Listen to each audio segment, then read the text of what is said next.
সংবাদে আপনাকে স্বাগতম। শুরুতেই সংবাদ শিরোনাম, এরপর বিস্তারিত। মসজিদের মাইক নিয়ে অমিত শাহের সঙ্গে ৩ এমপির বৈঠক। কালান্দিয়া শরণার্থী শিবিরে ইসরায়েলি অভিযানে গ্রেফতার ৬০ ফিলিস্তিনি। কার্টার থেকে ট্রাম্প, ইরানের নেতাদের বুঝতে হিমশিম খেয়েছে সবাই, নেপথ্যে কি? বিদেশি অনুদান আইনে নতুন সংশোধনী ভারতের জন্য হুমকি, শশী থারুর। দর্শক, এতক্ষণ শুনছিলেন সংবাদ শিরোনাম, এখন বিস্তারিত।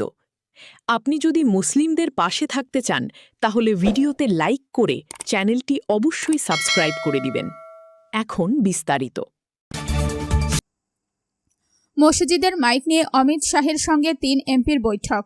ভারতের পশ্চিমবঙ্গে মসজিদ থেকে লাউড স্পিকার অপসারণকে কেন্দ্র করে তৈরি হওয়া বিতর্ক এবার পৌঁছেছে দেশটির কেন্দ্রীয় স্বরাষ্ট্রমন্ত্রী অমিত শাহের দপ্তরে।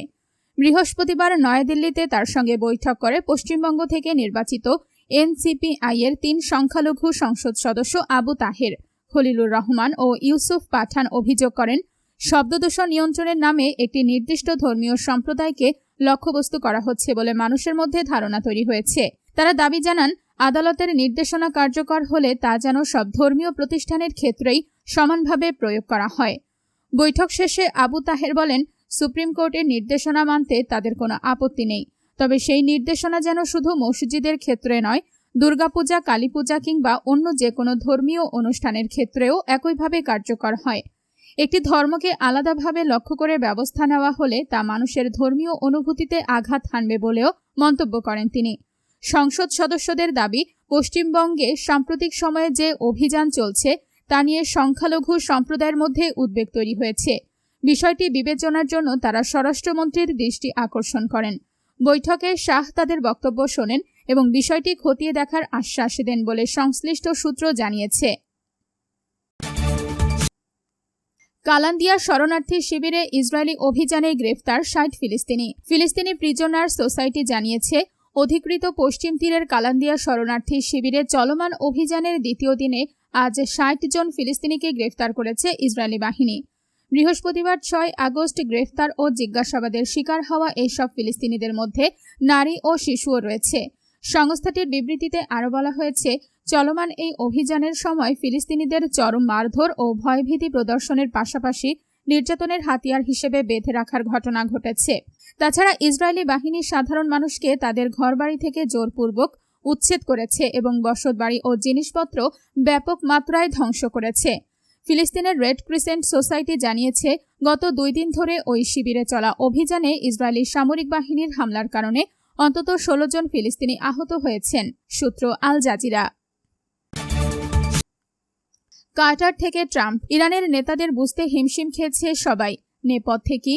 সোমবার ট্রাম্প ক্ষোভের সঙ্গে দাবি করেন, যুক্তরাষ্ট্রের সঙ্গে লেনদেনের ক্ষেত্রে ইরান অবিশ্বাস্য রকম প্রতারণাপূর্ণ আচরণ করছে। তেহরানের প্রতিপক্ষকে বুঝতে তার যে কতটা বেগ পেতে হচ্ছে এটি তারই সর্বশেষ প্রমাণ। ট্রাম্প নিজেকে প্রতিপক্ষকে মূল্যায়ন করতে এবং তাদের দুর্বলতার সুযোগ নিতে ওস্তাদ মনে করেন, কিন্তু ইরানের নেতারা তাকে রীতিমতো বোকা বানিয়ে ছেড়েছেন। গত সপ্তাহে সাংবাদিকদের তিনি বলেন, তারা কেবল আমাকে রাগিয়েই দেয়। মার্কিন প্রেসিডেন্টের জন্য সামনে হয়তো আরও হতাশা অপেক্ষা করছে।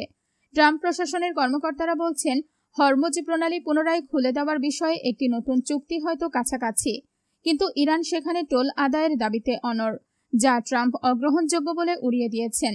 ইরানের সঙ্গে একটি অনুকূল চুক্তিতে পৌঁছাতে ট্রাম্পের ব্যর্থতা কেবল যুদ্ধ ক্লান্ত ভোটারদের কাছে তার রাজনৈতিক ক্ষতি করেনি, বরং এই গুরুত্বপূর্ণ নৌপথ ঘিরে চলমান সংঘাত বিশ্ব অর্থনীতি এবং মার্কিন ভোক্তাদের ক্ষতির মুখে ফেলে তেলের বাজারকেও অস্থিতিশীল করে তুলেছে। ট্রাম্পই যে প্রথম মার্কিন প্রেসিডেন্ট হিসেবে ইরানকে বুঝতে হিমশিম খাচ্ছেন তা নয়। ১৯৭৯ সালের ইসলামী বিপ্লবের পর থেকে তার পূর্বসূরিদের প্রায় প্রত্যেকেই ইরানের রহস্যময় ক্ষমতার কাঠামো এবং রাজনৈতিক নেতৃত্বের মানসিকতা বোঝার চেষ্টা করেছেন। বিদেশি অনুদান আইনে নতুন সংশোধনী ভারতের জন্য হুমকি, শশী থারুর। ভারতের বিদেশি অনুদান নিয়ন্ত্রণ আইন FCRA সংশোধনের উদ্যোগকে কেন্দ্র করে দেশটির রাজনীতিতে নতুন বিতর্কের সৃষ্টি হয়েছে। কংগ্রেসের জ্যেষ্ঠ নেতা ও সংসদ সদস্য শশী থারুরের দাবি, প্রস্তাবিত এই সংশোধনী কার্যকর হলে সবচেয়ে বেশি ক্ষতিগ্রস্ত হবেন সাধারণ মানুষ। তার মতে এটি কেবল একটি আইনি পরিবর্তন নয়, বরং রাষ্ট্র ও নাগরিক সমাজের সম্পর্কের মৌলিক কাঠামো বদলে দেওয়ার প্রচেষ্টা।